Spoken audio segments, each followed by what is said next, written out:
Here's today's top story. Xbox layoffs, just the beginning of a publisher-wide catastrophe. Arkane, Bethesda, ID, BioWare, and PlayStation Studios are also at risk. 0 to 20%. Unlikely, lacks credible sources, 21 to 40%. Questionable, some concerns remain, 41 to 60%. Plausible, reasonable evidence, 61 to 80%. Probable, strong evidence, 81 to 100%.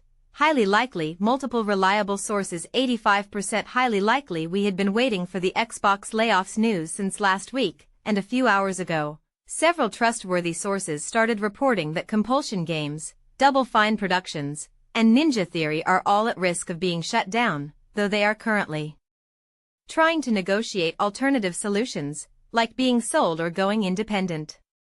However, according to French journalist Sylvain Trinel from BFM TV, this may well mark the beginning of a publisher-wide catastrophe across the industry.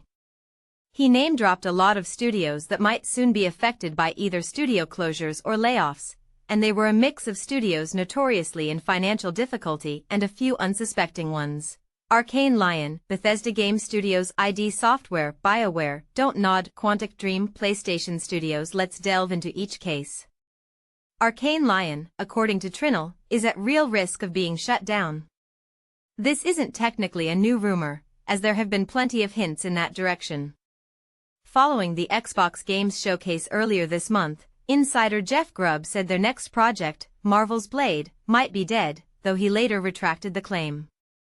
Then, yesterday, Insider Gaming's Mike Straw named Arkane Lyon alongside Compulsion Games as two of the studios scared of being closed shortly. As a reminder, its sister studio, Arkane Austin, was shut down following the failure of Redfall. Arkane Lyon released Deathloop in 2021, which was well received critically but didn't sell well, and has since worked on Marvel's Blade, which, as a licensed game, comes with additional costs. Bethesda Game Studios is perhaps one of the most perplexing. After all, we just heard from Xbox CEO Asha Sharma that she wants to increase funding for the biggest IPs, and then we learned Elder Scrolls and Fallout were chief among them in her list. This should point to the studio scaling up, not down, especially as it approaches the crucial development phase for the Elder Scrolls 6.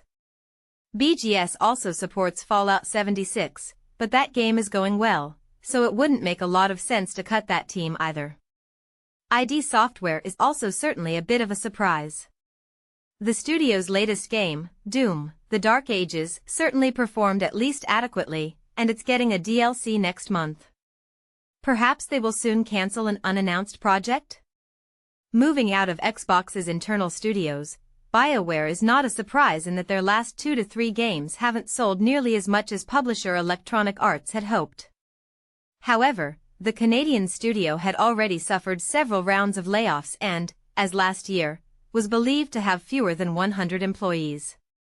More layoffs would inevitably raise many questions about the next Mass Effect game, which they have been working on for a while now. Don't Nod is also no surprise. Despite releasing some gems like Banishers, Ghosts of New Eden, none of the French studio's recent launches have sold well enough. It is believed that the studio's cash reserves will run out by November, and its previous investor, Tencent, does not seem interested in coming to the rescue this time around. Quantic Dream is another studio that's been known to be in a heap of trouble. The development of Star Wars, Eclipse, the studio's first action/adventure game, has progressed at a snail's pace. The MOBA Spellcasters Chronicles was shut down after a few months, and parent company NetEase is reportedly looking to sell the French developer.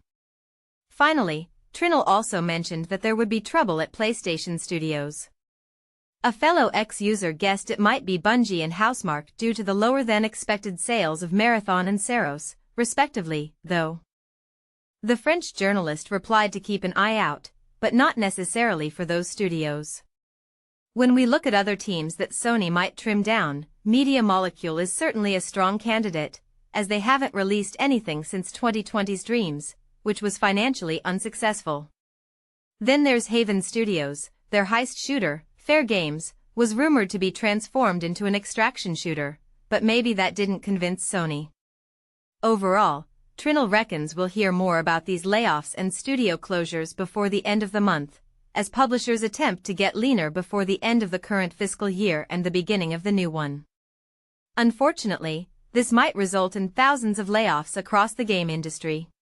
Follow WUKTech on Google to get more of our news coverage in your feeds. That's it for today. Don't forget to like and subscribe.